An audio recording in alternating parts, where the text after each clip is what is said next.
What is up, y'all? You all you. Welcome back to Homesteads and Homeschools. Today's episode 40, which means you can find the show notes at homesteadsandhomeschools.com/040. Just type it into your little search bar there, your little search engine, web browser, whatever you use. And you get to today's show notes. And in today's show notes, you will find a link to our guest page, as well as some other links that I constantly telling you about. But I won't tell you about them right now. Anyway, today's guest goes by T. She is one of the admins at a page on Facebook called Vacate Public Schools. And as you can imagine, their message is one of homeschooling, is one of getting your children out of the public school, bringing them home, and educating them from home. Why not have someone like that on to talk about their story, their experience, and where it brought them, how they got there? That's just what I did. I think you'll find today's interview interesting. We got in a little bit into to the parenting side of things and how life kind of shapes you, how it's a constant progression of molding, of shaping, of changing, of shifting. And, you're not the same person you are today that you were 5 minutes ago, let alone 5 years ago, 10 years ago, 15 years ago. We change, and that's usually for the better. And hopefully you all out there are trying to make changes for the better. I think most of us are. You'd be kind of a moron if you didn't, right? I don't think many of us are content to be complacent and just ride out our lot in life. I think we're all trying to make it better. Even the guys at the top end, your Bill Gates and your Jeff Bezos, they're trying to make things better. They're trying to make a better business, run a better ship, make some more money. So we're going to get into this thing in 2 seconds. But I just want to tell you to stick around after the show. I got a little announcement to make, a little something coming up in the fine month of November. So stick around. If you stop listening when my guest stops talking, don't this time. Listen. Keep going. There'll be more. So without further ado, let's go plant those liberty seeds with our guest today, T.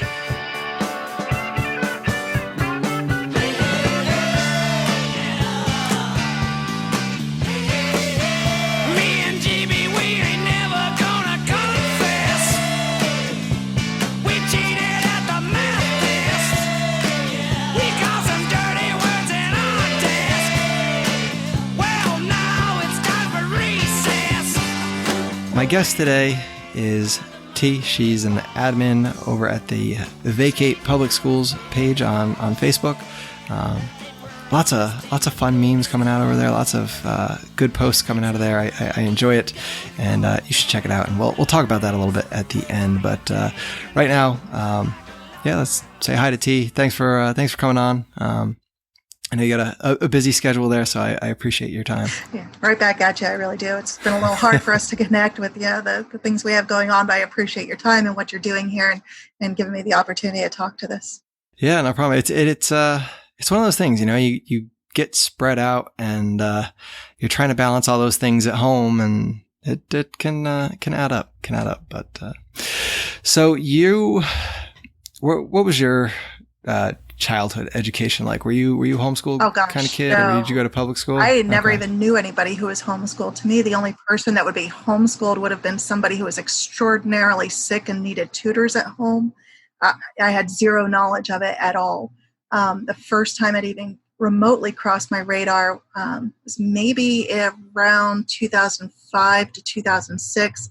I joined a online message group related to pregnancy. I was pregnant with our youngest, and I had the most boring job on the planet, but we were very mainstream in everything we did. The kids were in daycare, they were in school. I worked Monday through Friday, 8 to 5, living in a cubicle. Everything was very, very normal. We stood and saluted the flag, and we were grateful for the police. And I mean, you name it, we were extraordinarily mainstream in every aspect. The kids were spanked, they were shamed, they were punished. You name it, everything was standard. And really a big part of the changes started kind of creeping in when I joined that forum. And I just met people from around the world. They were, 99% women. We did have one token dad whose wife was pregnant and she didn't want to do the group. And one of the moms was homeschooling. And my first thought was, what a freak, who could do that? Yeah. Who would want to be around their kids all day? That's so weird. Every mainstream reaction you can imagine. But the funny, interesting thing is that, so we have 4 boys total. We're a blended family. It was mine, his, and ours. The oldest is now 25. Number 2 just turned 20. Number 3 is 19, almost 20, because they are stepbrothers. They're about 7 months apart. And then the youngest just turned 13. So all boys, because God hates me. And but number 2, when he was an infant, he was injured in an incredibly bad car-related accident, suffered a traumatic brain injury. But miraculously, his head was completely crushed, and he was 9 months old the day it happened. And he was discharged from the hospital 7 days later, having regained all of his skills like nothing had ever happened. Wow. He had physical wounds that were taking longer to heal. But in the scheme of things, nobody then, we really didn't have a lot of internet. There was no support. The doctors at the time were not pediatric, and we didn't know what to expect from him. But when he regained his skills and was back within a week of cruising the furniture, trying to walk, he was a very motivated, determined kid. We went, wow, we dodged a bullet. Look at the plasticity of his brain. He's bounced back, and it's wonderful. We're never going to let him use this as a crutch or anything to lean on. He can't use it as an excuse because he knows what he's doing. And he became just the most defiant, strong-willed. I think he was already beforehand. Mm-hmm. He was a natural-born anarchist. Nobody is the boss of that kid. And if you've never parented a tornado before, I don't recommend it. We didn't know what we were doing. My first son was the most compliant child on the planet, and to this day still kind of is. He wants approval. Mm-hmm. If you elevate your tone slightly or speak to him in a disappointing way, he just instantly slumps in shame and collapses on himself and beats himself up. And he was so easy to control that I thought I was a good parent. And then came number 2. And I went, I have no idea. So I started reading parenting books, and most everything was fairly standard, mainstream. A few little things here and there started poking holes in my belief system. But I was trying to figure out because, the parenting book, when they're 2 or 3, they say, offer them a choice. They just want to choose and have control. So, pick up alpha A and B and say, which one is it going to be today? And he'd go, neither. It's going to be Z, inside out and backwards, and see ya. And I went, dude, that's not what the book said. You're not responding in the normal way. So he was in daycare. And every day, pretty much, I lived in fear that they were going to kick him out. Every single day, he was in the director's office rather than on a field trip. Every day, he had a reward and punishment chart with smiley faces, and there were always more sad faces. He was doing a lot of behaviors, acting out stuff, threatening other kids. He was extraordinarily smart verbally, just over the top, like too smart for his own good. But he wouldn't comply to save his life. Literally to save it. He just would not get in line. And that's all I wanted him to do is please just comply one day. Just do what you're asked to do and be a normal kid. No, he wouldn't. So we had this happening. And it was really, I didn't realize how much that was permeating our lives in terms of, we tried all the mainstreams. From spanking and removing, he had his bedroom stripped down to nothing but a mattress and a dresser. Like, you can have no toys. You can't have access to this. Everything is gone. We were harsh because we didn't know what else to do. It's what was done. You got to spank him. And if dad broke out the belt, you better straighten up, because we lived in fear. So finally, when my youngest was born, I was home. I decided to stay home with him because we really could not afford infant daycare, along with at least the 2 older boys definitely need before and after school care. So it was $700-800 a month. And I went to pay someone else to raise my infant. That was really, really hard. Mm-hmm. So I did the math and said, look, if I can work part-time, I could stay home and raise the baby. So that was kind of what we did. And I've worked a bazillion different part-time, night, weekend kind of gigs to try to make ends meet and make up that one paycheck. And about 7 or 8 months into it with the newborn, I finally started really reading up on the homeschooling and thought, I'm pretty much being called to school every 2 to 3 days to come and get my kid because they can't handle him. He's being kicked out. He's being suspended. He's only in 2nd grade. Now, we already have an IEP in place. We already have therapeutic support. He has wraparound. This is somebody who goes with him to school all day long and daycare after school to sit and remind him, please make a better choice. Is this what you're supposed to be doing? Are you on task? His own little personal Jiminy Cricket is what I called her. She was a great woman. She tried her best. But at the end of the day, he's going to do what he's going to do. And he was a terrible fit for school. And it took me that long to really realize, after 2.5 years of sitting on the same side of the table with the psychologist and the counselor and the principal and the teacher, and pointing my finger at this little kid going, what is wrong with you that you can't just do what you're supposed to do? And I was at a complete loss for how to parent and what to do with him. And it wasn't until the school guidance counselor said, I swear to God, this kid's smarter than I am. And I almost fell over. I said, that's what I've been saying for years. I don't know what to, he's been outsmarting me. Every time you think you're supposed to be, 3 steps ahead of him, go, ha, nice try, kiddo. No, he cuts me off at the pass. He's way ahead of me. Like, dude, I'm just left completely flat-footed. I have no clue where to go with this. So I just read more and more and more, and finally decided, if I have to be at the school picking him up all the time, maybe I'll just bring him home. And how much worse can I do than what was done? And of course, our first 3 to 4 months were horrifyingly bad. They were screaming fits and tantrums and crying, and that was just me, because I wanted him to do schoolwork. I wanted school at home, and I did not even know anything else existed. So this was about 2007, and I remember the counselors, everybody telling me, I can't believe you're going to pull him out and homeschool. He can't even, or how is he going to succeed there? And I said, but you guys keep sending him home to me anyway, so clearly you think I'm qualified to do something with him. I just don't know what. And so one day I got tired of the fight, and I said, dude, you do you. I don't know what you want to do today. I'm just going to relax. And I was up with the baby all night or whatever. I think maybe I had like mastitis. It was just like, I'm done for today. I'm not going to fight you. And my severely ADHD kid, medicated, Ritalin and whatever else we could throw down his throat to try to get compliance. He sat for 3 hours, bugging nobody, irritating nobody, reading a book about how to make paper airplanes and doing different designs to make them fly differently. And it hit, I went, look at him. Is he learning aerodynamics? Yeah. Is he learning, doing experimenting in science? And he was showing me the different, if you move the paper clip this way and do a different thing. And it blew my mind. I went, without me telling him to do anything, he chose to do something interesting. It retained his attention. Baby wasn't screaming because his brother was bugging him. He just wasn't bugging anybody. It was wild. And I went, maybe there's something to this, because I may have at that point encountered something along the lines of unschool. And I went, yeah, right. I was completely not open to it until I saw it in action that day. And I went, I have to learn more. Yeah. It's a scare. We have not totally gone that route, and there's definitely times when I see him, I need to, we need to just back off a little bit here or there. And cause they do, it's amazing, what they can pick up and learn just from practice. And by having them in an interesting environment and doing interesting things, every part of life is learning. You can't not learn. So, Sandra Dodd has the great Learn Nothing Day in July. I think it's the 24th every year. And I love, my now youngest is 13, and I go, don't forget, today's Learn Nothing Day. So I went to work that day, came home, and I said, so how'd you make out? He goes, oh, no, Mom, you wouldn't even believe the things I learned today. I said, what's wrong with you? You failed again. And he just laughed, because I'm not sure he entirely understands the irony of what we're trying to say. Yeah. This is that there is no Learn Nothing Day.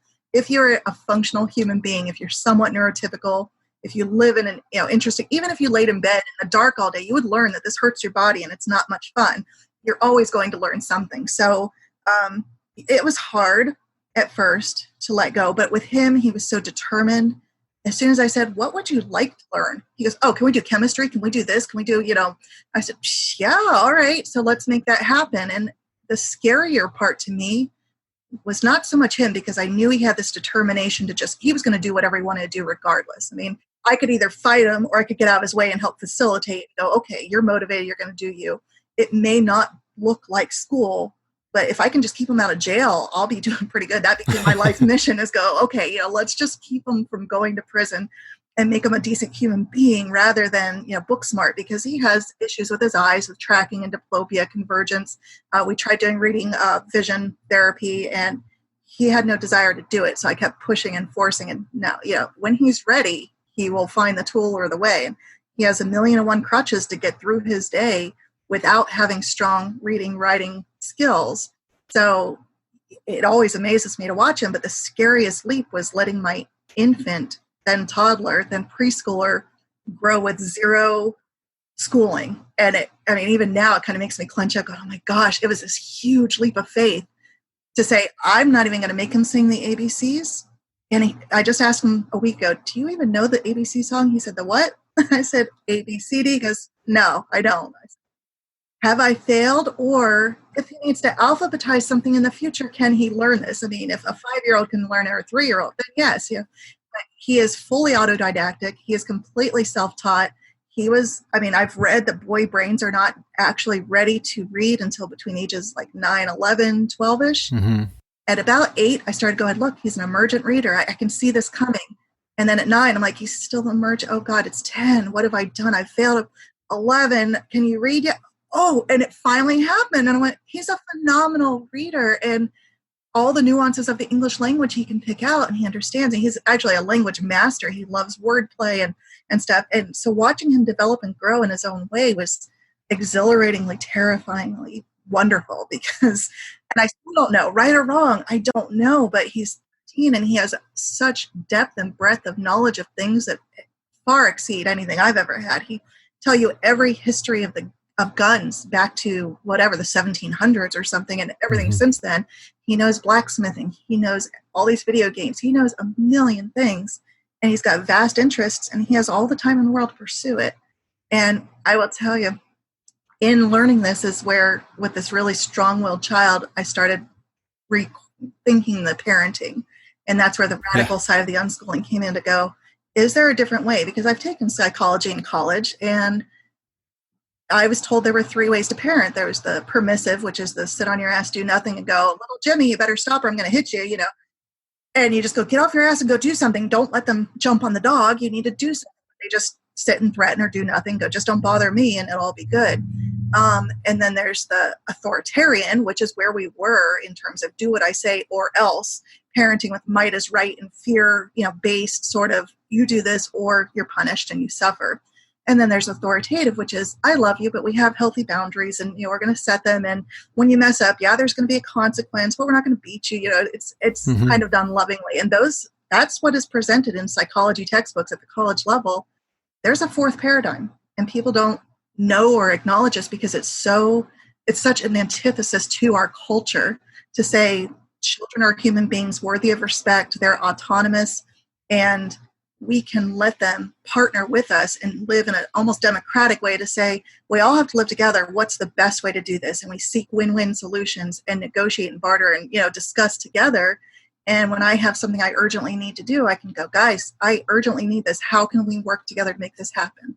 And I've got nothing but compliance now. My now 20-year-old with a brain injury, he's still home and he's on disability now because he has so much executive dysfunction. He can't plan things through very well. He gets very self-focused on what he wants and goes toward that. But with growth and development, he's kind of matured and settled, and he's just so reasonable now. And I know that I think the last 10 to 13 years of being in partnership rather than dominance has really catered to what he naturally was looking for. But seeing how my 13-year-old, I recently went back to work full-time because my husband got a different job that allowed him more flexibility to be home more often during the week. So we're still balancing and trading, who's home and who's not.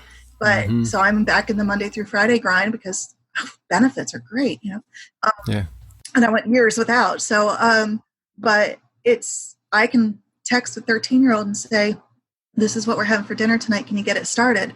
Can you mow the grass today? Can you clean the litter box? A million and one things he's doing around the house willingly. There's no fighting. There's no bickering over it. He just goes, absolutely, sure, I can do that. And you know why? It's because that's how we raised him. He said, Mom, can you come look at my thing? And I said, absolutely, I'll come look at your thing. And we showed and modeled service to him, no matter what his age was or how boring the interest was. If he wants to spend an hour talking to me about guns, I could just shoot myself. But it's his passion and he loves it. So I tolerate it and go, interesting, I'm glad you like this, and I don't know what he's going to do in the future. He wants to build a cabin in the woods and live there, alone by himself. I said, okay, we'll see what happens. That's funny. My son is 9 and he's been on that kick lately where, I want to go build a cabin in the woods and, to heck with the rest of you guys. I'm going to go live by myself and do that. And okay, if that's really what you want to do, I mean, I wanted to do that for a while, and it's okay. But so your youngest son is 13, and he's been home from the beginning, and then I guess one of your middle sons there, he came out at 13, you said? Is that about right? Number 2 is the one that kind of pushed all this. So he was about 7 when I brought him home. 7. Okay, yeah. 7. All right, and then the younger was 13 now. All right, so now did you guys also pull your oldest child, or did you leave him in, or? Because we are blended. He has a different dad. So his dad had, there was a lot of hurt between us because I spent those years being so controlling. And his dad was very manipulative and, hey, you're my best friend, you're my buddy. And, when things got stressful here, he finally said around 12 or 13, I'm out of here. So he left and went up to his dad's. And that was a big kick to me to go, wow, I've really messed this up. And that was about the time I was really starting to find gentle parenting and starting to work on ways within myself to just realize I can only control me. And I've got to get this changed. So all the mainstream stuff had to go. And if you've ever tried to completely fundamentally change yourself from the inside out, it's not an easy process. No, not a short process either. No, it's not. I'm constantly a work in progress because I'm trying to overcome those 25, 30 years of programming and what seems so normal and what is applauded. It's still so weird to see people blowing up over, look, the mom went to school and shamed her kid. Isn't that great? Or, oh, the mom whooped his butt in the middle of the street. Awesome. More parents need to do that. And you're so fighting against the mainstream that it's hard to keep doing that, even though fundamentally it's a truth to say, to be in a place of love and to show that respect is the most worthwhile thing you can do for your little humans. But so I spent those years, about 4 years after my son left, really working on myself and really trying to work on bonding with him and connect, just repairing that connection. And I'll tell you now, he's 25 and we are the best of friends. He will call me and we can talk for 2 hours. He tells me his relationship details if it's necessary.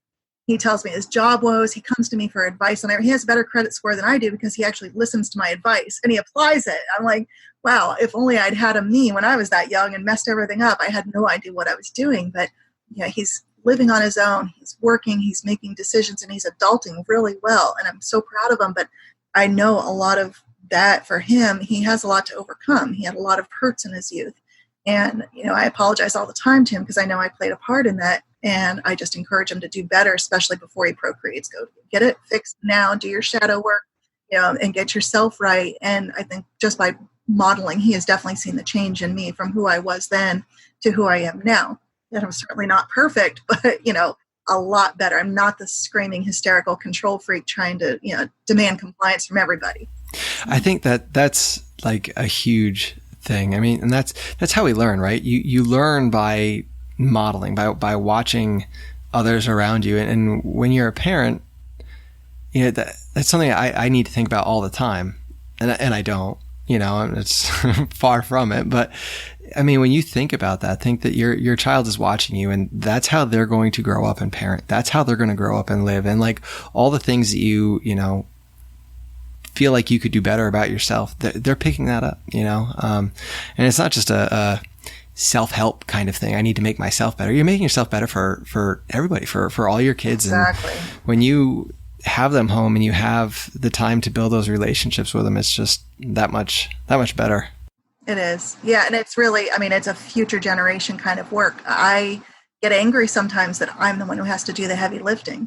Why didn't my parents care enough to do this? And I sometimes wonder if they had just had, like my second son. I was a very compliant child. I'm a middle kid, so I always wanted to make peace and let's all be friends.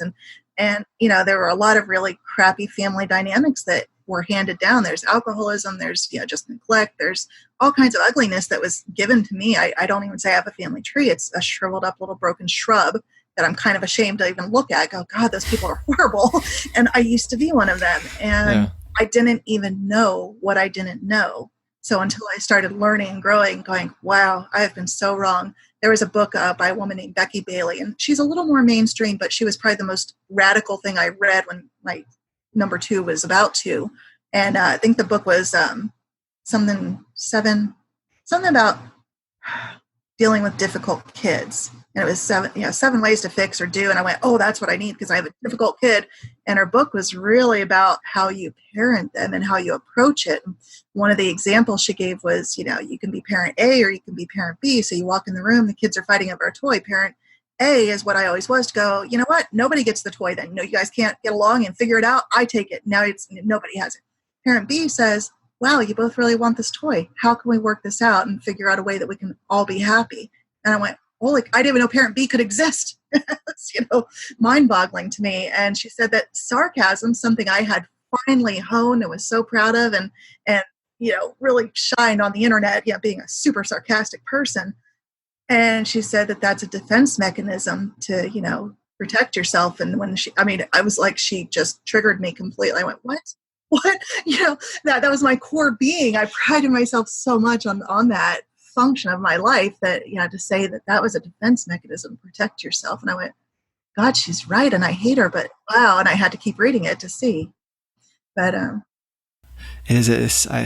I love sarcasm, but it's one of those things you're kind of like, so do you remember when you were like, you took your son out and you were kind of leaning on the homeschool thing, and what was it that, I don't know, kind of pushed you into the sort of unschooling, or what led you to find that, or how did you find that? What was the resource or that?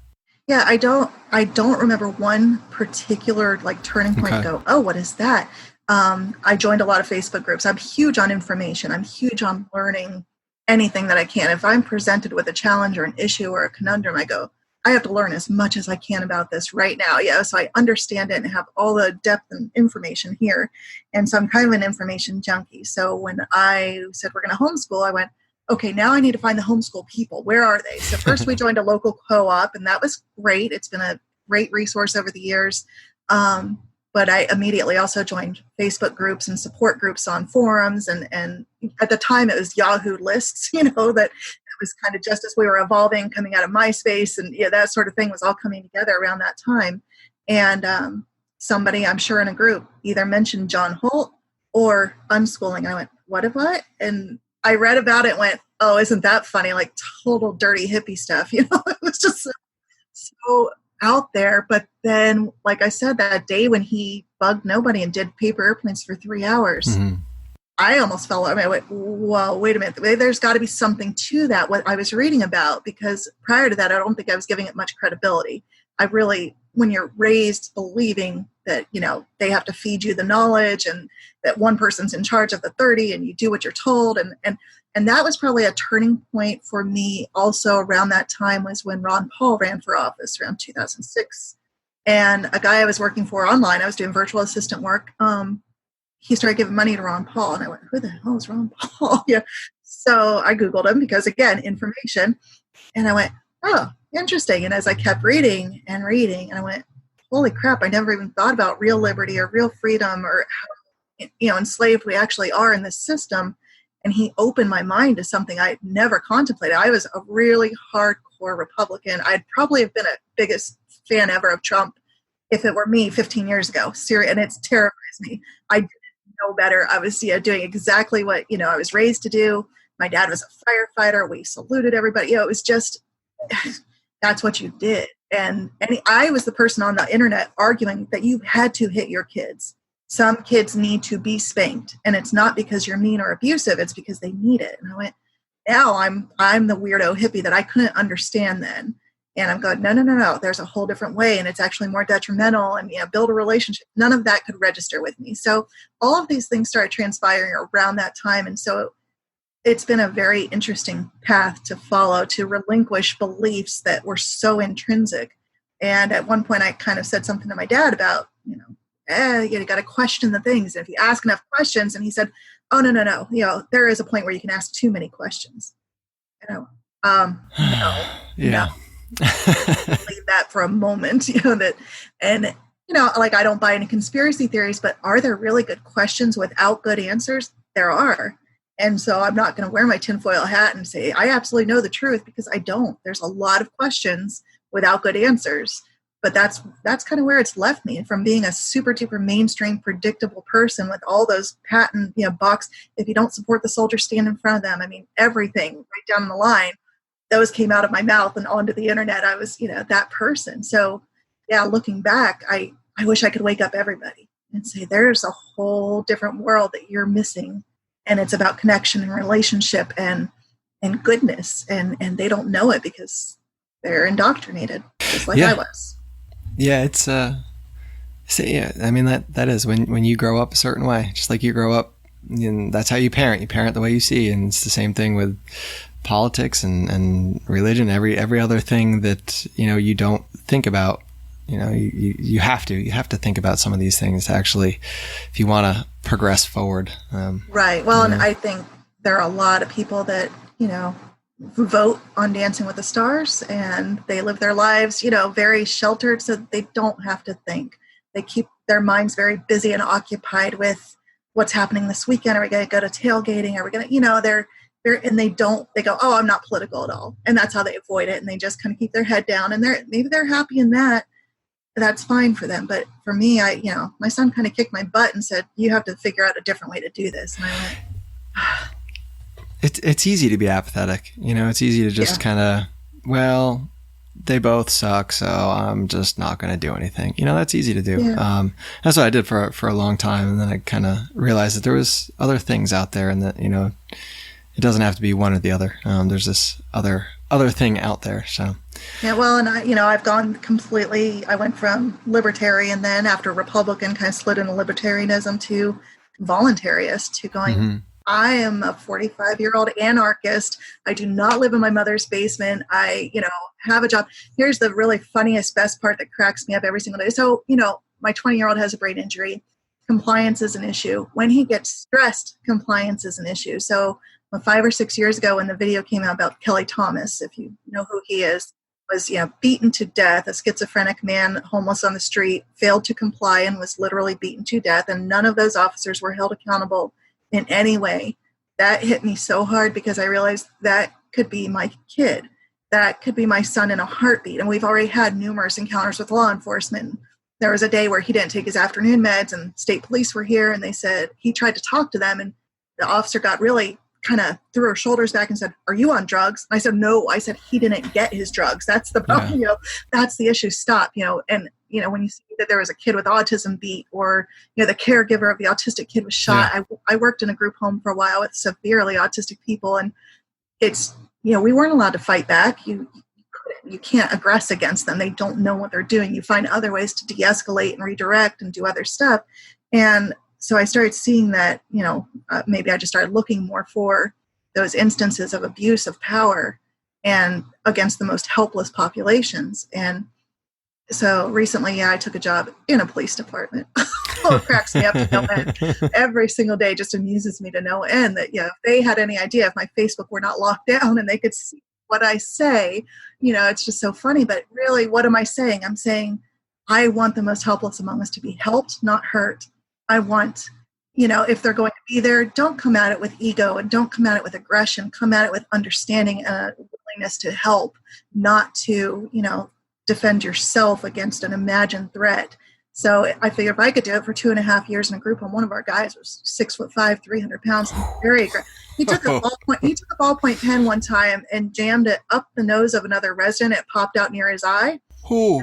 Yeah, I mean, they weren't playing. This was not a game. This was really mentally ill people. And, I lived through that without getting hurt or having to hurt them. So if I could do that in a defenseless way against huge guys, I'm sure there's another way. So I have a real heart for not just talking to people about like brain injury and what it's like to live with, and good ways to handle aggressive behaviors or non-compliant behaviors. And, I do a lot of talk for like Brain Injury Association and stuff like that. But someday I would really almost like to leverage what I'm doing now into training departments in how to handle this population in a different way. So, I mean, it's hilarious to be, kind of a sellout every day, but I think it gives me a unique perspective from where I'm sitting. It's a delicate population, and the protection is not there. You see things and it's awful. It is. Yeah. Well, and that's really, in a sense, they're a culmination of what the population or the mainstream culture has become. Might makes right. And, when you put somebody, I mean, what is the saying, of course, that all animals are equal, but some animals are more equal than others, that we see this played out over and over again. So anybody who's read Animal Farm can see this happening on a daily basis. So when you put anybody in a place of worship to say their lives are more valued than ours, it can never end well. There's an imbalance of power because there's a lack of respect. And that is really seems to be fostered and pushed in mainstream culture, from separating your kids at birth to put them in their own crib, to put them in preschool, to put them in daycare, to put them in child warehousing or government indoctrination institutions, as I call it, to this free childcare because mom and dad both have to work. And you're told this over and over and over again, but we chose to be functionally poor for over a decade. I went without health care. It's not fun, but it was very important to us that I be home the majority to raise that baby, more than anything else. And I wouldn't trade it for anything. We're going to be digging out of debt for years. It is what it is, but it's doable. And everyone thinks you have to be rich to homeschool. No, we were barely above the poverty line, if that. And that was, with both of us working, my husband full-time and me part-time wherever I could get it. So yeah, choices and sacrifices and what's important. Exactly. Your kids or the fancy new car or whatever. Exactly. If you're going to live in a McMansion or you're going to buy something that's economically affordable, live within your means and then less. My niece is getting married this weekend. I've already told her, see what you can do to live on one income now. Sock away in savings. And then when you're ready, to have kids, you already know how to live on one income. You have a savings built up. And that's not going to be a shock to your system, because the truth is nobody's going to love your kids like you do. Nobody. You can't pay people to love your kids. And there was a really great website called Daycares Don't Care. And I read that while I was pregnant. And it was horrifying. There were testaments of people who had worked in childcare settings of all types, testifying to things they were told. Don't hold the baby. Don't snuggle the baby. Don't talk nicely to them. Just you can't let them get attached to you. And over this message. That's what they're doing. What? Yeah. Oh, it's a horrifying read. And yet, especially as a pregnant woman full of hormones with, oh my God, I could never pay somebody to do this. And, I would never change the choices we made for anything. Good deal. So, Vacate Schools, how did you come into that? I belong to a bazillion and one Facebook groups, and of course they gradually shifted into more from libertarian to the anarchist to, have a really interesting eclectic group of Facebook friends. And I want to say it was Lou Sander, but I'm not sure. He seems to be really big. He has the podcast and does a lot of things, but somebody posted in a group one day and said, they were doing what they had. They had Vacate the Military, Vacate the State, Vacate all these other pages going, and they were looking for admins who might be interested in how about Vacate Public Schools. And I said, sure, add me to it. So I think we have maybe 7 or 8 admins, and nobody else participates in it but me. So it has definitely become my baby. And there are periods of time where there's not a lot posting because I'm really doing stuff. And I've added even another admin or two. And one, I know her account got suspended and she was kind of off Facebook. And the other one, I invited him. He said, sure. He posts and comments to the page, but I'm not sure he realizes he has admin privilege yet to be able to do that.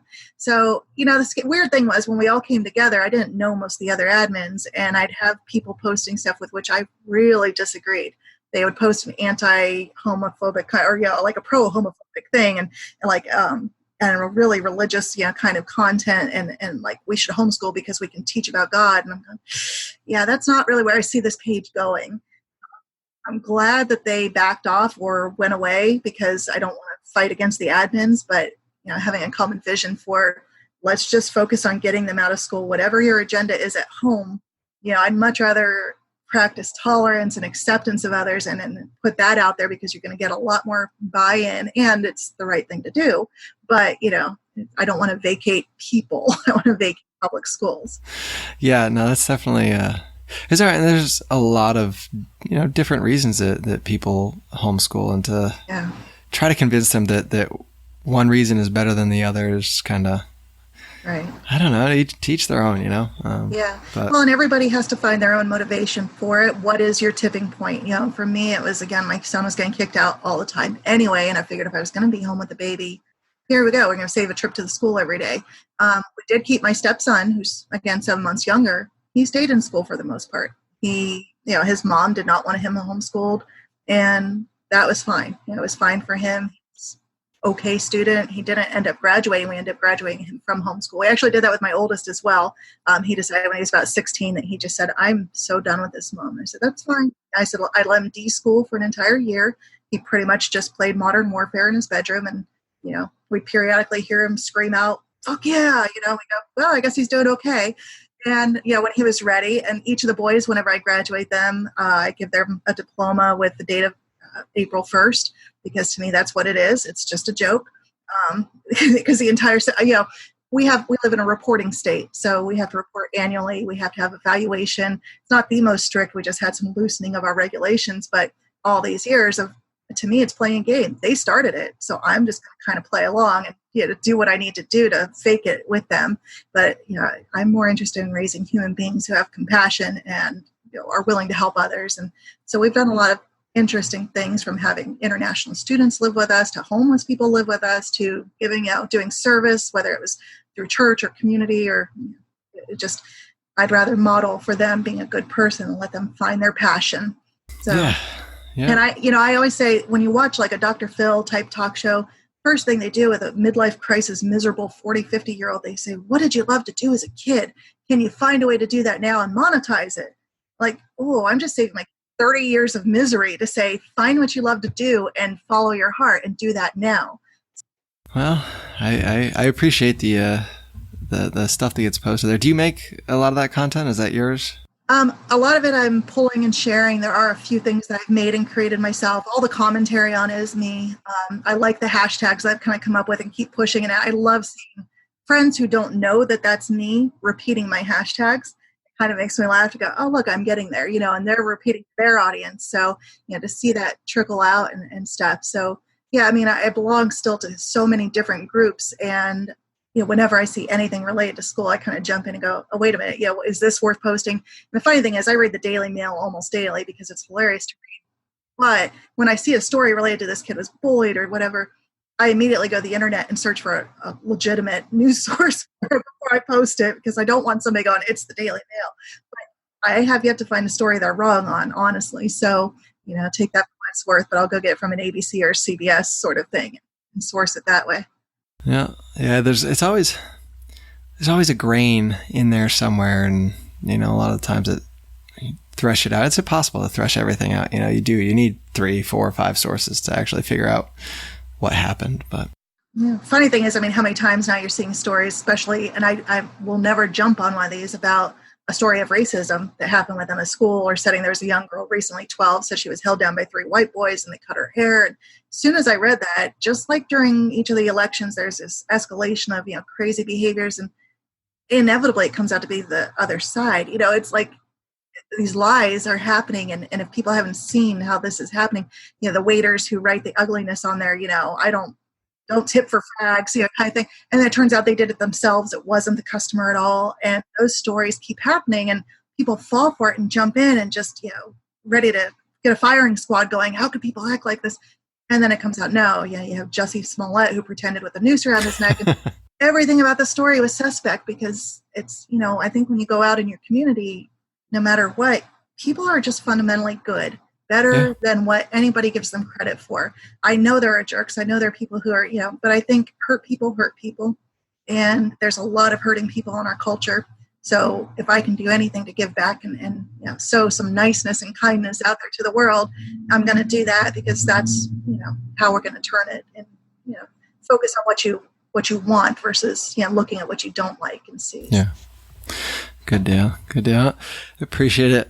Where can we go to find that? Was it Facebook.com/ it must be Vacate Public Schools. Honestly, I've never looked at that closely, but yeah, I would think if you just Google that. And amazingly, we have survived the zucking. So I don't know, why we haven't been reported.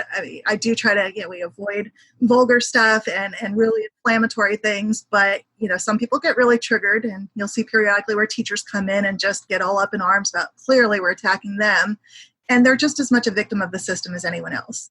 Really wholeheartedly believe they're doing a good thing and a right thing. And I'm not saying they're not kind to their students, and maybe they are the only warm presence that kid will have all day, but they tend to hone in on these kids are abused at home as the norm. And I really don't think that's the case. I think that's the exception to the rule, is that, yeah, for every, one or two kids you get through who are badly neglected and love school because they finally got a meal, I don't think that's as prevalent as they would like us to believe. Maybe I'm just, burying my head, but I don't see that in my community. And, No, I think that goes back to, like you said earlier, it's just things are blown out of proportion for the media and the internet and everything else. And well, perpetuates the storyline, which is comply, do what you're told. School is good. Government's good. Military's protecting you, all that sort of thing. All right. Well, I appreciate you coming on. Thank you for telling your story there. And I encourage people to go check that page out and share that stuff around. It's enjoyable. So thank you so much, Ben. I appreciate it. Thanks. Yeah, no problem.